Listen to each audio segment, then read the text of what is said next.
বাড়ির ফুলে পুজো করার মজাই আলাদা।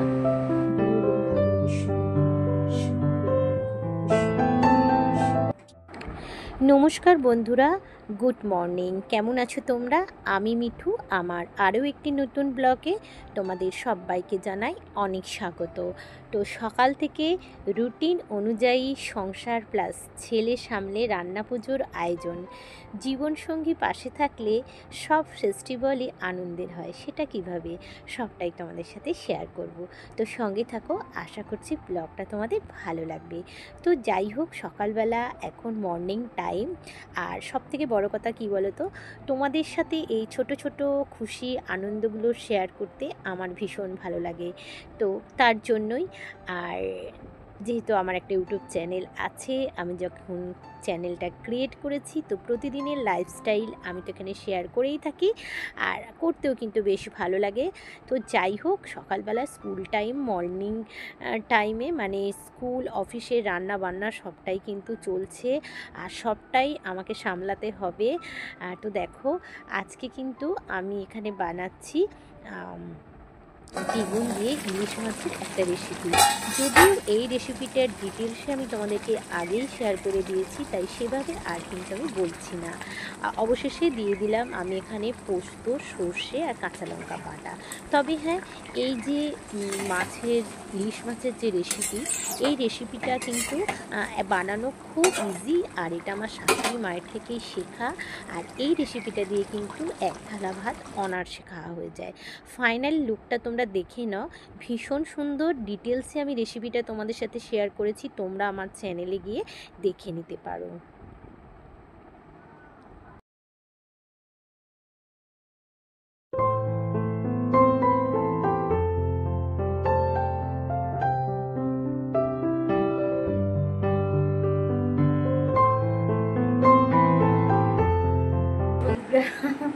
এখন ঘুরতে বাজে 11:30। সকাল থেকে একদমই তোমাদের সামনে আসতে পারিনি, তার কারণ এতটাই কিচেনে ব্যস্ত ছিলাম।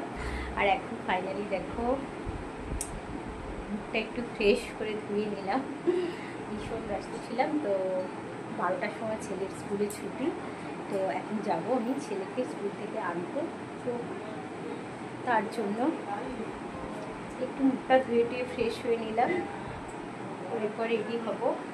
যে কিচেনের পরিস্থিতি এখন একদমই সময় নেই। আর এই তো দেখো, পটল আলু মাছ দিয়ে যে তরকারি, সেটাই কিন্তু ফাইনালি আমার হয়ে গেছে, এইভাবে ঢেকে। তো দেখো, ফাইনালি একদম রেডি হয়ে গেছি। তো চলো এখন যাব ছেলেকে স্কুল থেকে আনতে।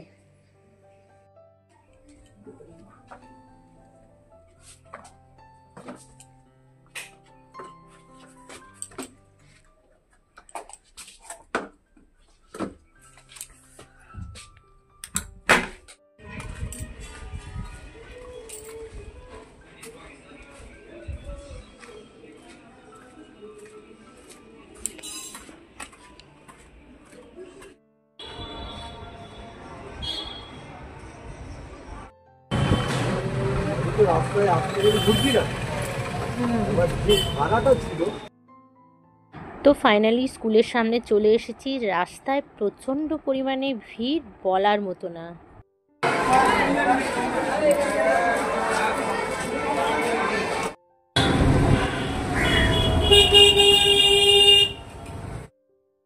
আর দেখো, সোনা বাবা কিন্তু টাকাটা হাতেই ধরে আছে টোটোওয়ালাকে দেবে বলে। ব্যাস, এখানে সাইড করে দিই।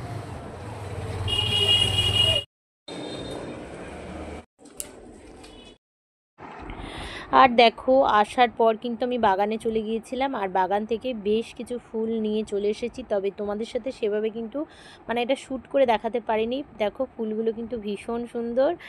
আর পুজোটা করব, আর যেহেতু একটু বাইরে যাওয়ার ছিল, তাই এখনও মানে আমার স্নানটা হয়নি বলতে পারো।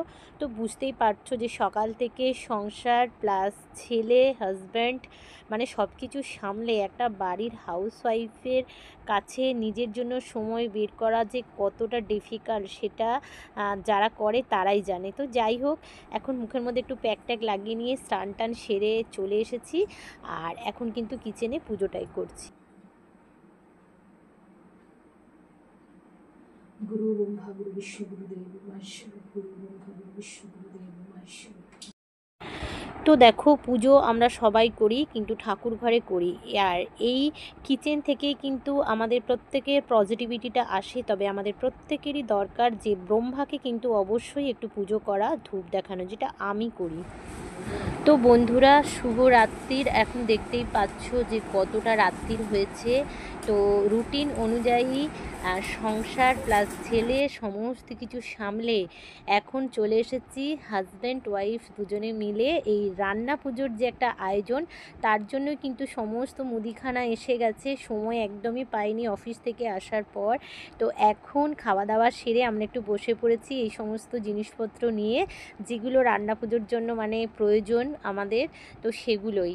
তো এটাই বলবো, জীবনসঙ্গী পাশে থাকলে আমাদের সব ফেস্টিভ্যালই কিন্তু আনন্দের হয়, কি তাই না? সবথেকে বড় কথা, একটা বাড়ির গৃহিণী বা হাউস ওয়াইফের কাছে সবথেকে বড় পাওয়া হলো তার মনের মানুষ, তার জীবনসঙ্গী, তাই তো? তো আমার পাশে সবসময় কিন্তু উনি থাকেন। আর আজকে যে আমি ইউটিউবে চ্যানেল খুলে ব্লগ তোমাদের সাথে শেয়ার করছি, সেটা পুরোটাই বলতে পারো এই আমার জীবনসঙ্গী কিন্তু আমাকে অনেক সাপোর্ট করে। যেহেতু আমি পছন্দ করি, আমার ভালো লাগাটাই কিন্তু ওর ভালো লাগা। আমি যখন সবার সাথে শেয়ার করতে পছন্দ করি, তার জন্য ও কিন্তু কোনো রকম কমপ্লেন করে না। তো এটাই বলবো যে জীবনসঙ্গী পাশে থাকলে সবটাই কিন্তু ভালো লাগে। তো আজকের মতো এই পর্যন্ত, আবারও দেখা হচ্ছে।